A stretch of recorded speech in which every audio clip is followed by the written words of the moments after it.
The rich man gave his shoddiest horse to a poor boy. But what happened next shocked everyone. Dust hung low in Willow Creek's square, and the sun made the dust tremble like a held breath. Townsfolk gathered in loose circles, voices thin with wagers and amusement. Henry Caldwell mounted the platform with a practiced posture, eyes cool as steel, and he produced a frayed lead rope from his coat. He tossed it so the rope fell across a gaunt gelding's withers, and slipped into the waiting hand of a 17-year-old boy. The gelding's ribs showed beneath a dull coat, and one hind leg moved with a stiff, painful rhythm. Jacob Carter stood beneath the platform, and felt the weight of shame press into his chest, but when his eyes met the horse's, there was a quiet answer in both of them. Laughter rippled through the crowd as men marked odds and children mimicked, yet a few faces tightened because they recognized the gelding's ambered eyes and the slow, steady measure of his breathing. Clara Caldwell lingered under the single elm, apron fingers twisting at the hem, and Eli Thompson leaned on a corral post, his lined face softening with a memory that felt dangerous to voice. The square smelled of sweat, old leather and hay, and for a single beat the surrounding noise receded until the moment belonged to two wounded creatures learning to trust. A hush crept across some pockets of the crowd as old stories stirred. Eli's jaw tightened because he remembered thunder and speed, and Clara's breath hitched because a faded ribbon of victory clung to the gelding's scar. Bets shifted, eyes widened, and someone muttered that maybe the day's story would end differently than imagined. The shack leaned at the edge of Willow Creek like an apology. Boards bowed by sun, a sagging roof. Inside, Sarah Carter moved with quiet efficiency. Hands freckled and raw from washing, fingers knotted by years of toil. She mended clothing by lamplight, lips pressed thin as if holding speech back. Her voice carried the economy of someone who had learned to keep worry folded and practical. When she spoke to Jacob, it was in short instructions wrapped in care. When she prayed at night, her lips shaped gratitude and requests in the same breath. Jacob rose before dawn to find work wherever it existed. Hauling feed, mending fences, stacking hay, jobs that paid in coin and bread. His shoulders learned endurance, and his hands learned to fit the labor. Poverty taught him a patient economy: move with purpose, accept what is offered, and store hope in brief, private places. Willow Creek remembered favors and slights alike. Gossip wound through the market like tumbleweed, wrapping itself around reputations until names acquired their own weight. A slight misstep or a careless word could be a story for months, and Jacob had learned to keep his head bent and his mouth quieter than his feet. Dusty lived under a slatted shed 2 streets away, tethered where the sun carved the day into bright strips. Close up, his ribs showed beneath a dull coat, and the long scar along his flank rose like a pale ribbon. One hind leg bore the history of a misstep or a bad fall. He shifted his weight to protect it. Yet his head lifted with an alertness that did not belong to neglect. He watched the world with embered eyes, nostrils flaring as if remembering the rush of wind and the rhythm of tracks. When Jacob first reached out, a slow hand met the horse's neck, and the gelding answered by leaning into the touch, a small surprising concession. Henry Caldwell's presence shaped the town as undoubtedly as the river carved its bend. He owned the most extensive pasture and the broadest ledger. His name smoothed disputes and stilled argument. Since Eliza's death, his temper had become a kind of armor, and most folk believed his harshness was grief trained into control. He offered charity in measured portions and corrected slights with loans and colder measure. People tipped their hats and measured speech near his shadow, and his daughter Clara moved through that world with a body instructed by etiquette and a heart that misfiled protest as guilt. Clara carried the manners of wealth and a tenderness that tightened at the edges when she thought no one watched. She performed the expected courtesies for guests and managed servants with practiced grace.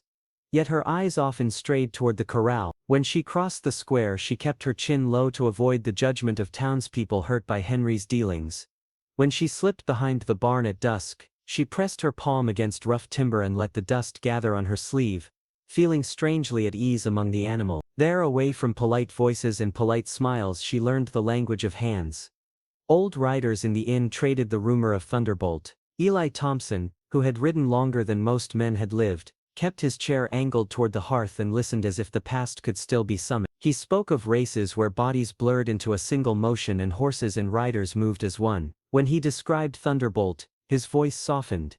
He drew arcs in the dirt with a finger, telling the stallion's final fierce stretch and Eliza's cheer as if the scene still smelled of sweat and straw. Those stories held their weight in town, the kind of recollection that made listeners sit straighter and imagine a summer when speed had seemed endless. Jacob learned those stories in pieces from Eli between jobs, and Dusty's quiet endurance wrapped itself around Jacob's days like a companionable cloak. He found solace in the horse's breath and small rituals, a scrub of the flank, a steadying hand against the rib, a shared silence at dusk. Jacob did not see Dusty as charity or spectacle. He felt mirror lines in the gelding's scar and the ache of a leg that did not move without reluctance. In that reciprocity, he found a kind of kinship, two lives pared down by circumstance but not diminished in spirit. The market stitched the town together with trade and rumor. Women bartered produce with clipped negotiations and sharpened wit. Men argued odds at the saloon's door and tallied wagers that kept the ledger thick. Tom Bradley, a rival rancher with a petulant smile and a quick temper, traded barbs with Henry and watched the scene like a man marking a ledger for future advantage. When Jacob passed through the market with a patchwork satchel, talk followed like a shadow. He was the boy with quick hands, the one who might step beyond his place for love of a horse, or he was a cautionary tale to be cited when wagering conversation needed color. Despite the town's voice, small furtive kindnesses threaded through Jacob's life. Clara slipped a tin of liniment by the barn and left it where a hand would find it. Eli watched Jacob with the indulgent sternness of a man who had seen young stubbornness before and wanted to temper it with truth. Sarah's pride shaped her warnings. When she pressed a coin into Jacob's palm, she did so like an offering and a requirement. Use this to stand steady, not to wager recklessly. She kept the shack's seams sealed against weather and worry, and when she laughed it was a guarded sound as if saving lighter mirth for a future she hoped to reach. Dusty's past remained a soft recurring hum in conversation. Some said the gelding had been sold after Eliza's death to settle accounts. Others claimed he had been injured and hidden away until his value faded. The truth seemed to fragment according to the teller's need. What mattered to Jacob was what began to grow between horse and boy. Attention translated into trust, bruises eased by careful touch, a gait that regained a measure of pride. He practiced leading Dusty along narrow lanes, learning the cadence of a steadier step, and he timed his own breath to the horses as though syncing two metronomes into a single rhythm. In quiet hours Jacob imagined a future that did not glitter with wealth, but carried an honest steadiness, a repaired roof, a table with extra room, a life where his mother's hands would cease to ache after work. Those imaginings were not naive. They were small blueprints he carried in his pocket like photographs. The town might speak in ledger lines and wagers, but in the corral Jacob found a silence that felt like building blocks. Each small victory, an inch of steadier trot, a night without fever arranged itself into a slow pattern that seemed almost like proof. Henry watched those shifts with a mixture of suspicion and something that might have been recognition. He noticed Clara's furtive visits and the way Eli lingered by Jacob's work site. His warnings contained both menace and sorrow, as if he feared what was awakening might remind him of what he had lost. In a place where worth was measured by herds and harvests, a boy and a scarred gelding, becoming something more, threatened the tidy narratives Henry preferred. So the stage was set, a crumbling shack and a careful ledger of small cruelties, a horse's memory folded into a town's stories, a young man learning the patience of care, a daughter questioning her father's measures, an old rider remembering thunder. In that brittle sunlit life, the smallest acts began to edge toward consequence, and hope did its careful work. Jacob worked by lantern light, fingers moving in small deliberate circles, as he brushed years of neglect from Dusty's flank. The shed's rafters created a pool of darkness above them. The heat of the day made the air cling like wool. Each stroke measured care. Each pass along the pale scar felt like a promise. Sarah's voice came from the shack, thin with worry, reminding him that Henry's insults traveled fast and that hope bought with borrowed time often crumbled. Jacob only answered with a steady breath and the careful rhythm of his hands. Dusty exhaled slowly and even, nostrils flaring like bellows cooling, and the sound anchored Jacob. The gelding's ribcage rose and fell in steady arcs, a metronome for two patient hearts. When Jacob cleaned a stubborn tangle, Dusty shifted his weight, testing the leg that refused to spring without thought, but the horse did not snatch away. He held small trust and returned warmth. The lantern painted their outlines in amber, shadows leaned but did not swallow them. Eli Thompson arrived that night with a limp more minor than his reputation and a presence that collected attention without asking. He paused at the shed entrance and let his eyes adjust. then folded his weathered hands over the fence. His jaw deepened as he studied Dusty's line and the white ribbon along the flank. Memory passed across his face like a tide. "That's Thunderbolt," he said, voice low and rough, the name landing like a stone.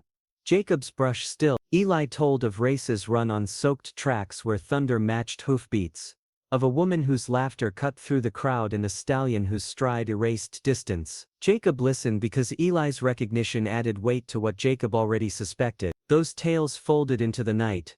Images of banners, a woman's cheer carried past the finish, the blur of dust and celebration. The stories were not boastful, they were recollections knotted with longing. Jacob's cheeks warmed with a relief so private it felt like a minor theft. The idea that Dusty had once borne a name spoken in praise steadied him. Sarah counted expenses in her head, mended shirts by lamplight and feared Henry's amusement turning to spite. She imagined Jacob humiliated on the platform, dust clinging like an accusation, and she rehearsed the worst outcomes until they felt familiar. When she brought water and a sandwich to the shed, she lingered at the edge, fingers tight on the basket rim. Her eyes darted toward town as if listening for a rumor. She pressed a coin into Jacob's palm and said, "Be careful not to scold," but because love had taught her caution. Night folded across Willow Creek, but the shed remained a small world. Clara crept to the fence with a tin of liniment wrapped in cloth and watched from the shadows. She had learned to hide tenderness from public view.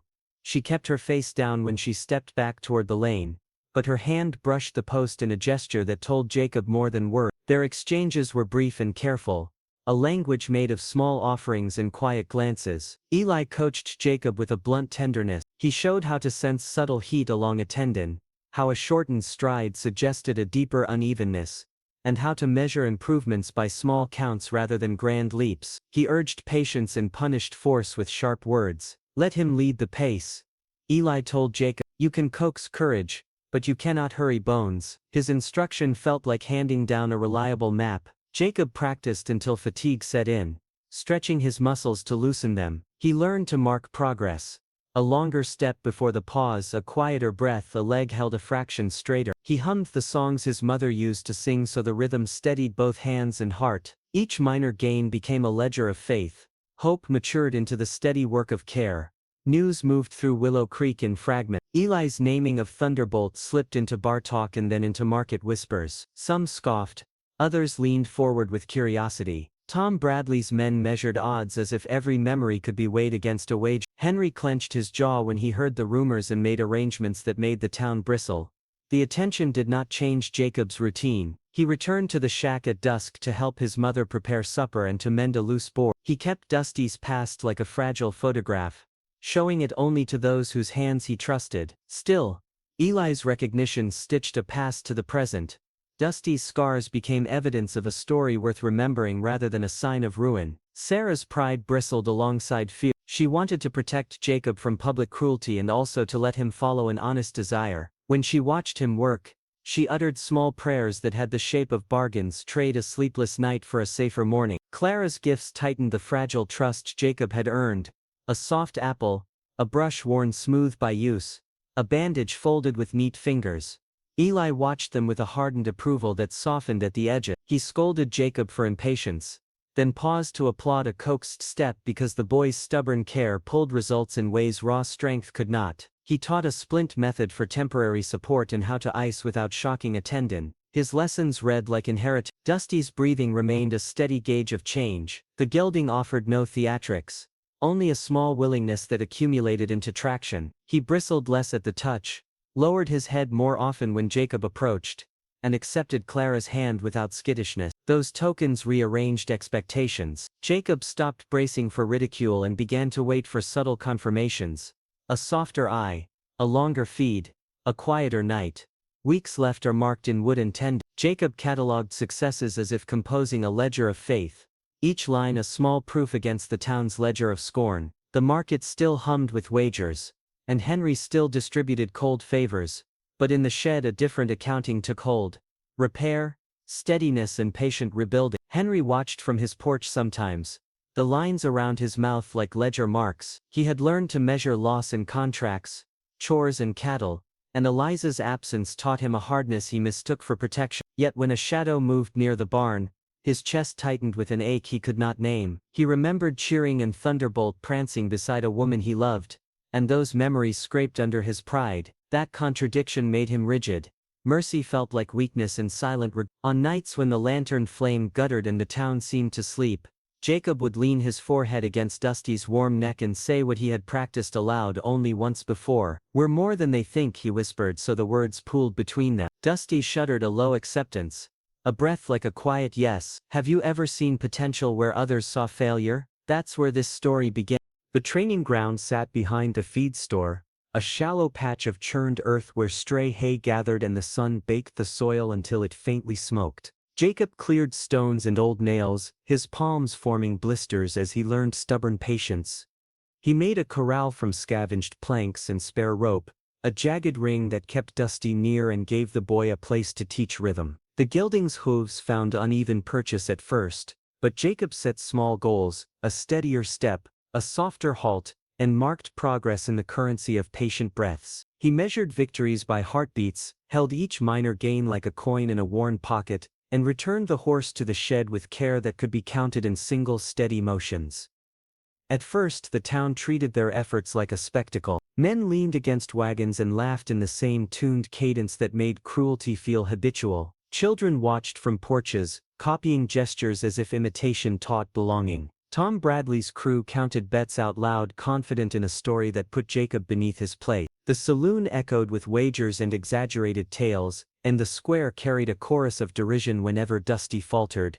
Derision settled into a rhythm that tried to drown steady work. Henry watched from his porch and then from the corral edge with the deliberate posture of a man who weighs everything. He stood with brim low and jaw set, his mouth rarely softened. When he called Jacob over, the boy felt summoned to an impossible accounting. Henry told him to stop, voice clipped and formal, and hinted that leases and favors could be withdrawn without fuss. He wrapped threats in civility so they stung like a cold draft, making the town lean where fear lived comfortably. Clara moved between those currents with careful restraint. She carried an apron like armor and slipped kindnesses like secret notes. When she crossed the corral's low fence to set down a bucket of clean water, she did so quickly, fingers trembling slightly, then melted back into shadow. Once she offered a frayed blanket and left before gratitude could embarrass her. Another night she smoothed a pad beneath the saddle. Her face betrayed a private unrest whenever Henry's voice cut through town talk as if two worlds tugged at her at once. Dusty relearned motion like a language that had been regained.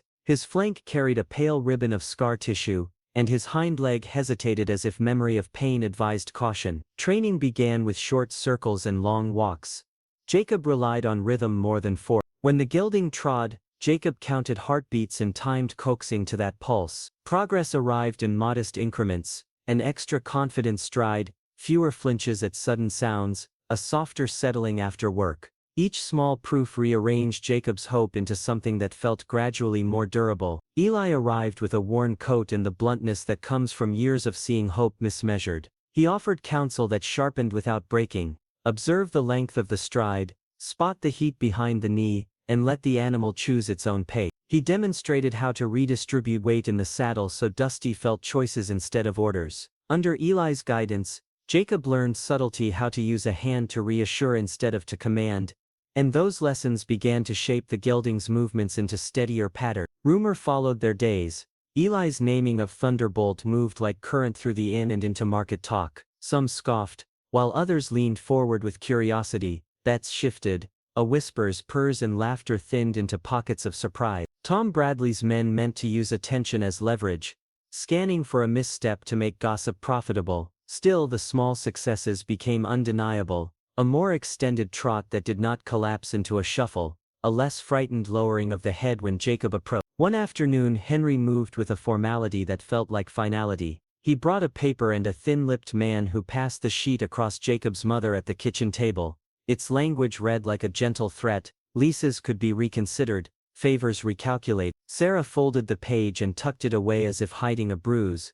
She said little because silence sometimes keeps the worst at bay. Henry watched the family's tight rituals as if measuring their resilience, and Jacob felt the town shift under him in a way that made every board in his corral feel precarious.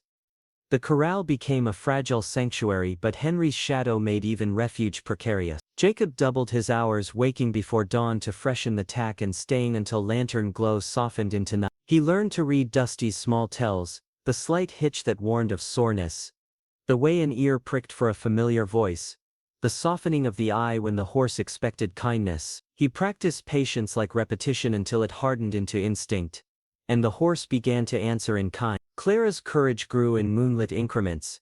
She began to carry better feed sewn into old sacks or a remnant of her mother's silk made into a buffer for a saddle that chewed at Dusty's back. Her visits came when town lights dimmed and talk cooled. Once she stayed to help stitch a torn girth and allowed Jacob to feel the weight of her presence. Their hands brushed against each other during the work, and something like recognition moved between them. Different worlds touching at one patient seam. Tom Bradley escalated his interference. A boy in his employ rattled the corral gate to test Dusty's nerves, and for a breath the gelding skimmed the edge of panic. Jacob stepped between prankster and horse, and spoke in a voice that held calm authority. Shame shrank the boy's bravado. The stunt, however, revealed a deeper intent. Some men in town preferred to win by ruining another's attempt than by honest contest. And that truth made the stakes less about sport and more about survival. As ridicule sharpened, Jacob felt himself change. The work carved new steadiness into his frame and fresh focus into his speech. He exhausted easy fear and found a kind of careful courage in its place. Dusty's stride lengthened in measured degrees. The horse's breath smoothed against Jacob's hand like proof. The corral, once a patchwork of discarded wood, began to look like a place where something durable might take root. A small island of order amid a town that traded scorn for sport. And still Henry watched, arms folded like ledger sheets, grief fossilized into control. He could not put a name to the unease Clara's secrecy brought him. The town's wagers flickered like matches, and under that tinder the tiniest ember of change burned more visible each day. Sarah lay awake some nights measuring the day's margins by lists, nails for the leaking roof, sugar for the thin jar, thread for torn sleeves, and each morning she watched Jacob go with a chest tightened by both calculation and prayer. A neighbor child began to mimic Jacob's movements with a broom for a rein, and Jacob would pause to show simple posture and steady breath. Teaching the boy required him to name the patient lessons Eli had given, and when the child imitated the motions Jacob felt for a moment that possibility might reach beyond the corral. On the nights when Dusty nickered softly, Sarah allowed herself a thin smile, imagining roofs mended and lighter days ahead. Always hopeful. Dusty's progress came like small truths. A firmer step, a quieter head, a coat that caught the sun and held it, not like a boast, but as a steady report of work done. Jacob measured gains in breaths and beats. He scoped a trot, timed a halt, and mapped improvements with the careful attention of someone who knew every inch of a thing mattered. The corral responded to the patient's gentle touch and soft voice. Neighbors noticed and sometimes softened in ways that did not flash as sympathy, but settled like ground. Children paused their play to watch a practiced movement, and returned to chores with a story on their tongues. Eli nodded at minor victories and taught Jacob to read the horse rather than force progress. Those lessons became the arithmetic of recovery. The heat flared then cooled, and when clouds loaded the horizon, they did so with a menace that felt personal. The wind rose, arguing with stray hay, rattling loose boards and making strings of washing snap like small alarms. Jacob checked every knot and patted splinters where they might rub. He moved with the speed of someone who had learned the value of forethought. He tightened girths, stacked spare straw and pushed a tarpaulin where a leak might find purchase. Friends offered help, and Jacob accepted things with a humility that brightened rather than dimmed his pride. Dusty stood patiently through the preparations, ears flicking for sound, eyes steady as if cataloging trouble instead of fearing it. Rain arrived as an immediate fierce thing, lashing the corral and turning the dirt to a slick surface that swallowed shoe soles. A plank sheared under the wind, and a beam caught in a wrong angle. The shelter surrendered with a long grievous groan, and the storm filled that hollow with a sound like breaking. Dusty shifted his weight to protect a tender limb, and the movement turned a precaution into an injury, an awkward plant of a hoof, a stuttered stride that sent pain like a flare through muscle. Jacob felt the hitch in his chest as if the horse's pain had borrowed his ribs. He ran without remembering how he ran, hands moving to steady a shaking body that had trusted him. Eli came hard into the chaos, breath and movement like someone made of rough weather. He checked the leg with a touch that had known 100 such things, fingers mapping heat and tension with an exactness born of experience. Not a clean break, he muttered, which in Eli's voice meant deep worry wrapped in the possibility of salvage. They wrapped the limb with strips torn from an old saddle blanket, binding where support was needed without choking circulation. The storm made their work harder. Rain smeared liniment and turned the earth into a hungry sink. Sarah stood close by under a threadbare umbrella, eyes hollow with fear and fierce with determination. She handed tools and held small lights, a steady presence like a lighthouse in the wet. Henry's men lingered on the far road and watched as if the event were a theater piece. Some townsfolk stayed at a safe distance, faces a mixture of curiosity and discomfort. Clara, who had risked reputation and anger to bring better cloth and boiled herbs, arrived sputtering with rain and pressed her offerings without flourish. She stayed, sleeves rolled, hair plastered to her face, and worked with nails and steady hands until the makeshift splint held. Their shared labor was quiet, practical and stripped of ceremony. It stitched people together in the simplest, most urgent way. Night fell early under a low cloud, and the world took on the compressed intensity of a survival struggle. Jacob sat close to Dusty's flank, arm laid along warm muscle, shirt sodden and clinging, hair full of grit. He sheltered the horse as much with presence as with canvas, because he had learned that animals sometimes needed human steadiness more than medicine. When Dusty flinched at thunder, Jacob whispered until the sound grew less like a threat and more like background. He fed sips of warm water and pressed soaked hay into the gelding's lips. The small ministrations read like proof. Someone had not abandoned him to the ledger of a town. Eli's counsel came in a voice both rough and precise. He leaned close, eyes scanning tendons and hocks, and said, "Trust him, don't break him." The phrase held the weight of a philosophy. Do not override natural pace with brute insistence.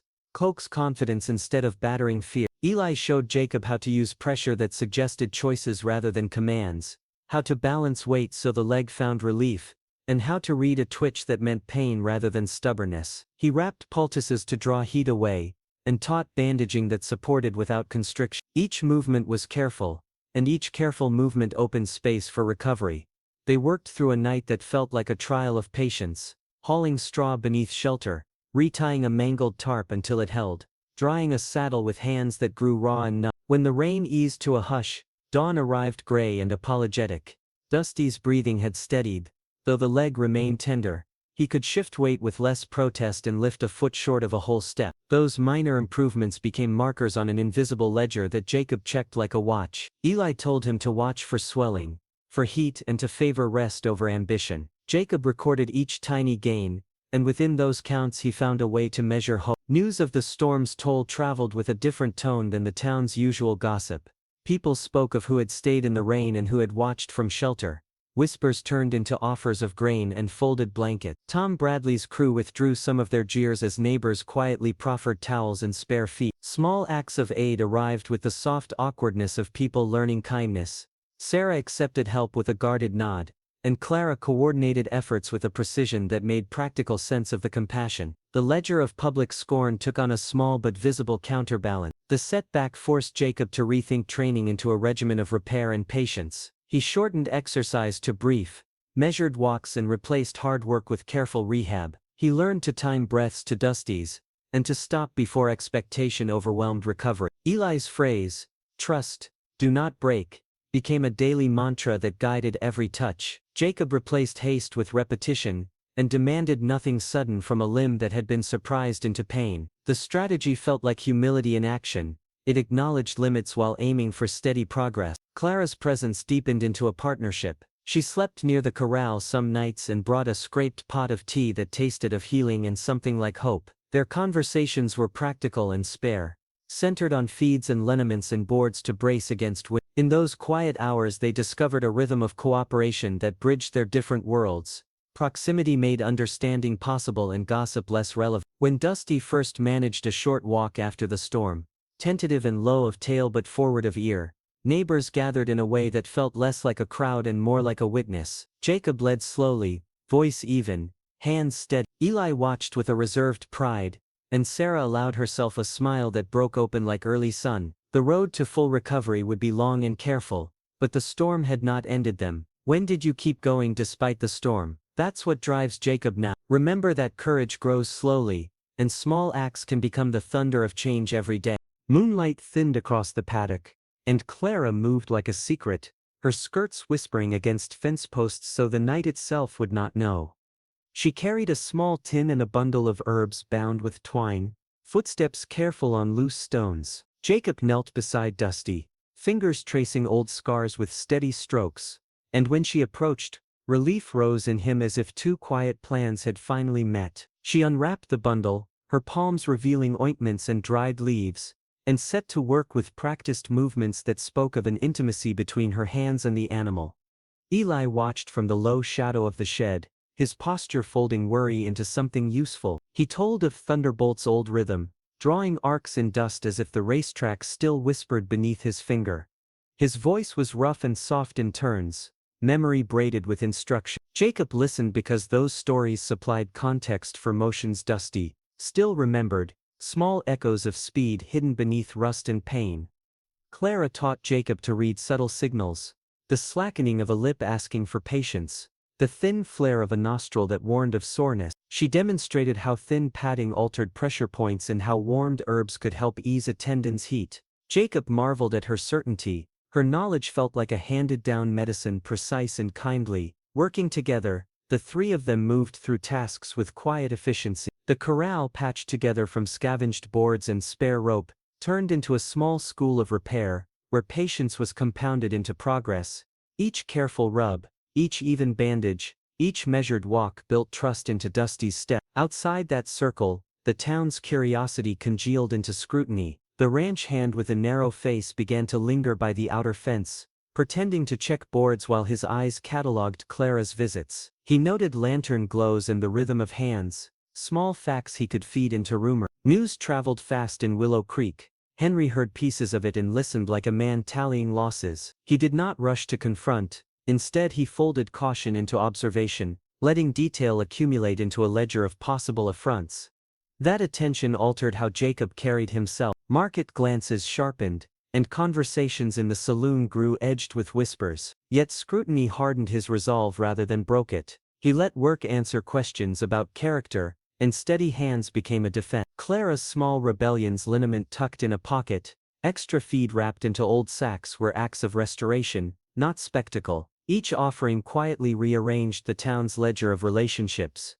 Eli's counsel cut through gossip with blunt utility. He taught Jacob how to lead a horse through crowded streets by using voice and shoulder rather than grip and force, how to anchor a nervous chest with a measured breath, and how to check for swelling, without causing pain. He spoke plainly, courage without craft led to ruin. A protector needed planning as much as courage. Under his tutelage, Jacob learned contingency, where to move Dusty if Henry intervened, which neighbor might shelter a tethered horse, and how to disguise late visits as ordinary chores. Clara's lessons deepened into a partnership. She taught proper rubs, how to check the flex of a joint, and how to mix a calming mash with boiled oats and herbs that steadied a skittish stomach. Their conversations shifted from furtive whispers to shared technique. They compared memory of tracks and methods as if trading small The intimacy that grew between them felt like craftsmanship rather than romance.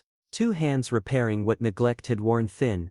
Danger threaded through these practicality. The ranch hand's shadow lengthened. He told slanted tales over ale, and Tom Bradley's crew fanned them into sharper comments. Henry's jaw tightened as reports reached him, and a colder edge crept into his voice. Willow Creek measured wagers against reputations, and Jacob's quiet defiance increasingly read as offense. Their labor had become resistance. Pressure forced Jacob into clearer plans. He learned evacuation routes, practiced moving Dusty under the cover of night, and rehearsed signals with a few trusted children who would stack hay to block sightlines or pretend to play when strangers passed. Those small performances protected rather than deceived.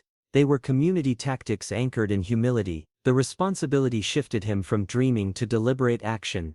Eli approved that change with a rare softness. He drilled Jacob in checks and makeshift splints, showed how to read the subtle darkening of a tendon, and taught improvisations from broken slats and spare rope. Under his watch, patience hardened into practical competence. Jacob became less a boy of hopeful gestures and more a guardian who measured risk as carefully as he once measured feed.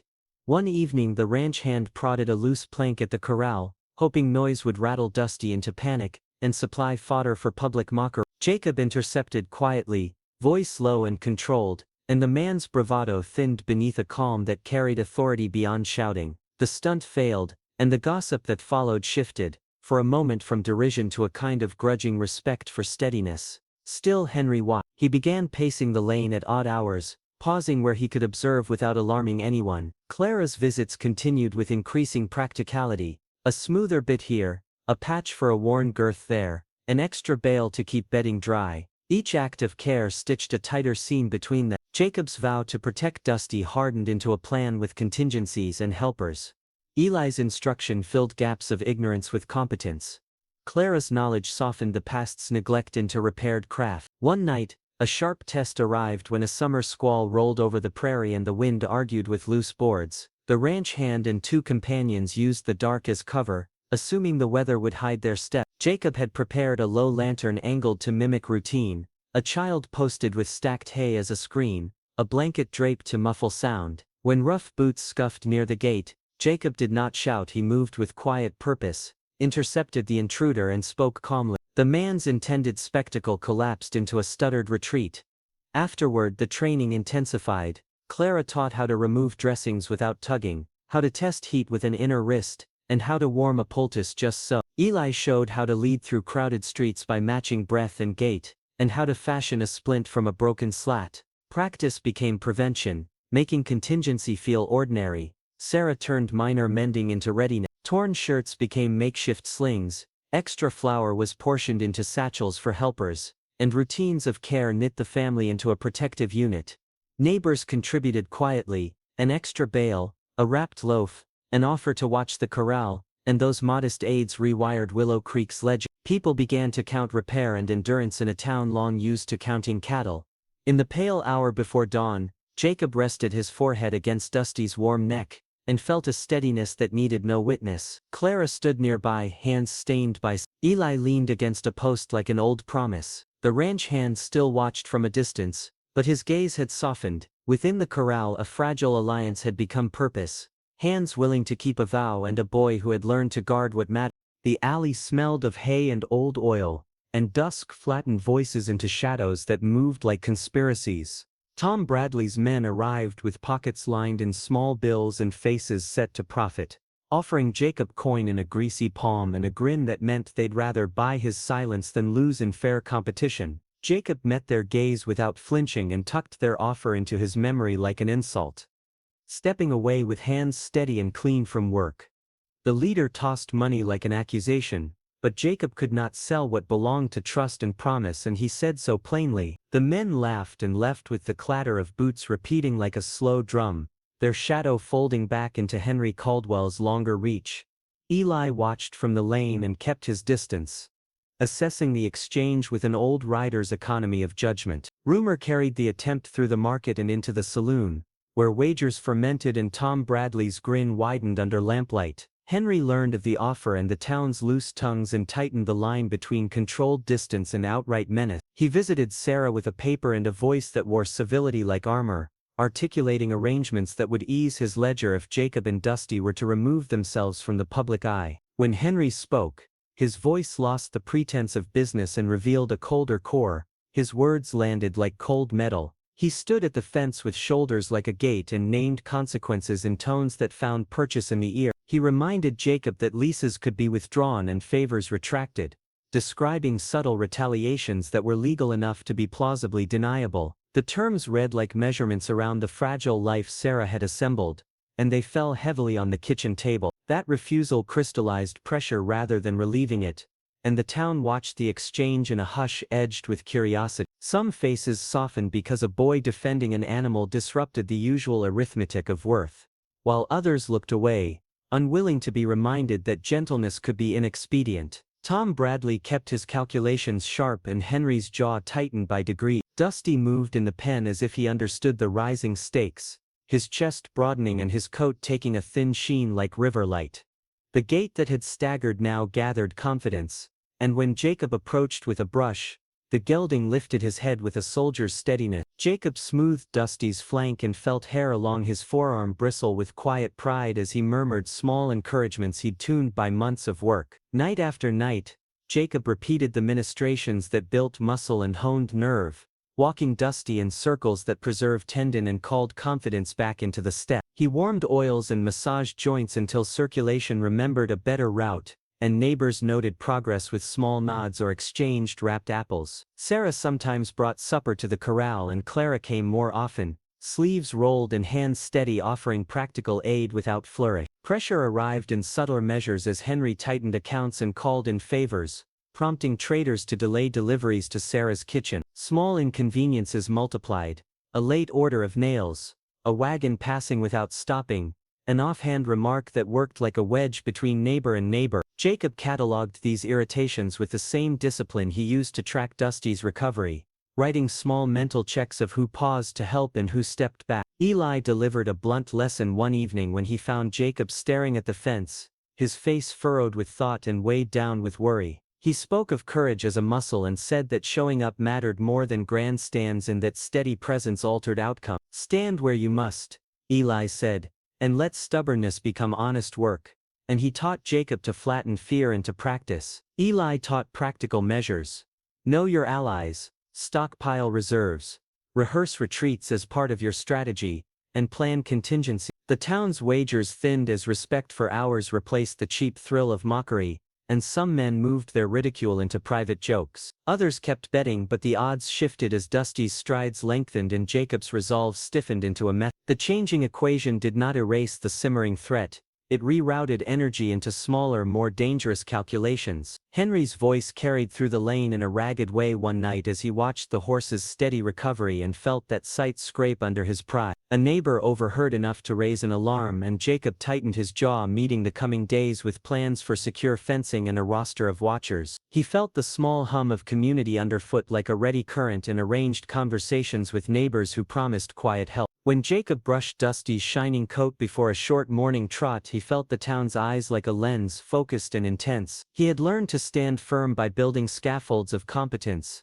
and perseverance had transformed stubbornness into a method. The gelding's proud, steady gaze answered the town's question and proved that perseverance could outlast intimidation. Have you ever stood your ground when it was easier to give in? Jacob's fight is only beginning. The lane that threaded through Willow Creek had become a ledger of choices, each act small but adding up like saved coin. Jacob understood that endurance required plans as much as courage. He slept with lists in his head of tools to mend, of neighbors to call upon, of times to shift Dusty away from sight when necessary. He practiced signals with children who would stack hay bales at a moment's notice, and taught them how to creep and act like ordinary chores because protection could be organized without spectacle. He stocked spare feed and kept a small cache of medicine wrapped in oilcloth beneath loose boards. He rehearsed routes that skirted Henry's usual patrol and practiced leading Dusty through alleys where fewer eyes watched. He taught a neighbor's child to whistle low as a signal and showed an elder where to place a lantern to suggest routine chores. He spoke quietly with Eli about reading weather and tendon warmth, and when to rest instead of forcing motion. He learned to trade bravado for craft and to translate stubbornness into steady, practical ritual. He counted small victories with the care of a man counting coins and let those tallies build his confidence. He learned to accept help and to give thanks without shame because shared labor kept fear from hardening into isolation. He walked the field at dusk and listened for subtle changes in hoofall that told of easing pain or creeping strain. He mapped out who would shelter Dusty in a pinch and which friends had roofs they could offer without asking questions. He made lists of tools to mend broken slats and kept spare rope coiled and ready against damp nights. He practiced removing bandages with gentleness so a frightened pull would not undo the trust he had built. He showed neighbors how to steady a frightened animal and how to use a calm voice instead of force. He measured rest against activity and learned to stop a session before hope demanded too much from tender muscle. He learned to read Dusty's breath and to time encouragement to a horse that responded to patience rather than pressure. He taught himself to be vigilant,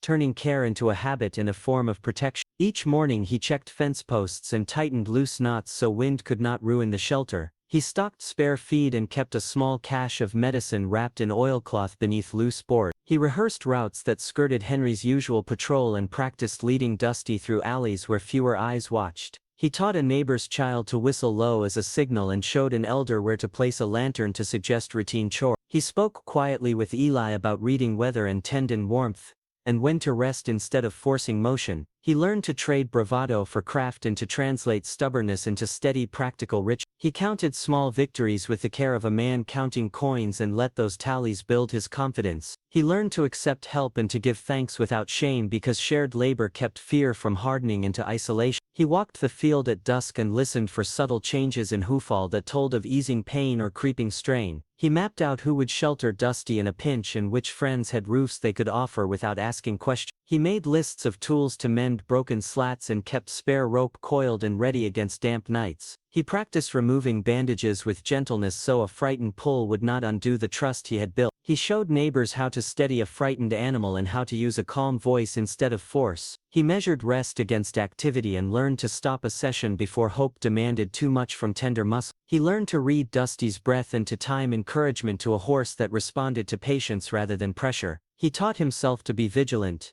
turning care into a habit and a form of protection. Dawn broke over Willow Creek with a thin, honest light that made dust look like memory. The track lay narrow and hard, bordered by a press of people whose faces carried wagers, hopes and impatience. Jacob settled into the worn saddle with hands that had learned to measure work by small economies. His breath was steady, his gaze fixed ahead. Around him horses shifted, muscles coiling, nostrils flaring, and the starter raised a flag that sent a ripple of readiness through the field. The bell clanged, and something within the crowd tightened like a drawn rope. Hooves struck earth in a sound that felt biblical, a rolling percussion that raised grit and expectation together. Jacob found rhythm in the chaos, feeling each beat beneath him like an answer to months of lonely labor. He whispered words he had practiced in the dark, soft syllables that tethered courage to collarbone, and Dusty moved with a pace that matched patient urgings rather than fearful force. They rounded the first bend with competitors crowding ahead, sleek pelts flashing and crowds leaning like tides. As they took the back stretch, a favored stallion snarled, a surge that opened a gap and tested resolve. Dusty tightened his flank and Jacob eased, following Eli's counsel to coax rather than command. He counted breaths and matched pressure to the gelding's inhalations until a steadier tempo returned. The crowd's jeers thinned as surprise eased into quiet attention. Some faces abandoned mockery and leaned toward the spectacle with something like wonder. Jacob thought of his mother kneading dough at their small table, of her quiet prayers folded into mourning, and of nights spent bandaging with lantern light. On the far bend a rider clipped Dusty's flank accidentally and the gelding winced. For a moment Jacob feared a collapse, but months of careful work held. The leg found purchase, muscles steadied, and Dusty answered with a low determined nicker. That sound threaded through Jacob like a promise. Spectators who had wagered on humiliation sat straighter, recalculating odds with tight lips. The saloon's talk softened into murmurs. Tom Bradley's men exchanged looks that mixed irritation with a grudging respect they kept too proud to voice. The air tightened as the final stretch approached. Sunlight struck the backs of banners and made breath visible in the quick morning. Jacob pulled his knees and leaned forward, feeling Dusty's energy bloom under his palm. He spoke sparingly, a rhythm of encouragement honed in secret, snap of rein, soft word, a palm along the neck, and Dusty unfolded like something remembering a first language. The gelding's stride lengthened, hips propelling with a grace that surprised even the boy who had cared for him at midnight. As the crowd watched, Dusty surged between two rivals and then another, finding seams in which momentum could slip. Each pass felt like rewiring a town's assumption. Henry Caldwell, watching from his perch, clenched and then let an old ache show.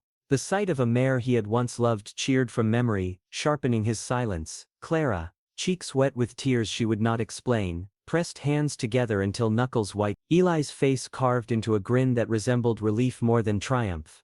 The final furlong narrowed into a test of will. Muscles burned and lungs sought air, but Dusty held a steady cadence that came from months of measured toil. Jacob felt the track compress into a single line, the world reduced to the wooden rail and the fanfare beyond it. Time stretched and folded, memories of late nights and bandaged legs stacked behind each step. Then, with a motion that felt at once inevitable and stolen from myth, Dusty found a burst that ate space. He lunged ahead by inches, shoulder grazing a rival, then sliding forward as if the horse had remembered an old promise of speed. Sound broke like sun through parted clouds. Cheers rose, hats flew, and people who had placed scornful bets muttered apologies into wet palms. Jacob slid from the saddle and embraced Dusty, fingers trembling along a warm flank. The gelding lowered his head and nuzzled that steady hand, an exchange as eloquent as any proclamation. Sarah pushed through the crowd and wrapped Jacob in arms that had borne years of labor. She cried without restraint, voice thick and whole as if a grief had been traded for a miracle. Clara came forward, boots muddy, eyes bright with unshed tears, and she did not hide the relief that loosened her chest. Her fingers brushed Jacob's in a quick, fierce clasp that said more than words could contain. Eli let out a laugh that sounded like a blessing, and the old rider wiped his brow as if washing away worry. Henry moved among the edges of celebration like a man unmoored. When he reached Jacob, he offered a hand that trembled with apology and gratitude, voice low and uneven. He spoke of roofs and reopened offers, his tone softer than anyone had heard in seasons. Children followed Jacob as he led Dusty through the square, petting the gelding's flank and understanding in a way adults sometimes miss. Talks of a youth riding program started in whispers and solidified into names and nodding agreements. Traders who had mocked offered sacks of grain and tools. Neighbors promised hours and small hands for repair and care. The race wound into a new ledger where kindness and hard work balanced accounts that had once been kept only in cattle and contracts. That victory rattled more than bet. It changed how people measured worth.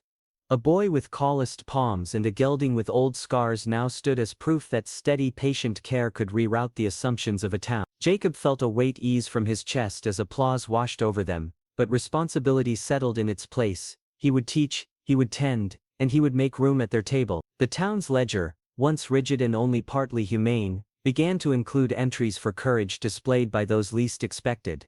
As evening fell, the square cooled, and conversations turned to plans. Henry and Sarah spoke quietly near a fence.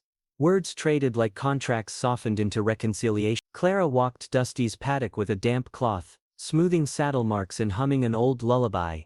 Eli sat and watched, fingers tracing old knots on his palm, and smiled because some fights could be won without arrogance. Neighbors lingered, voices low, sketching ideas that might seed a steadier future.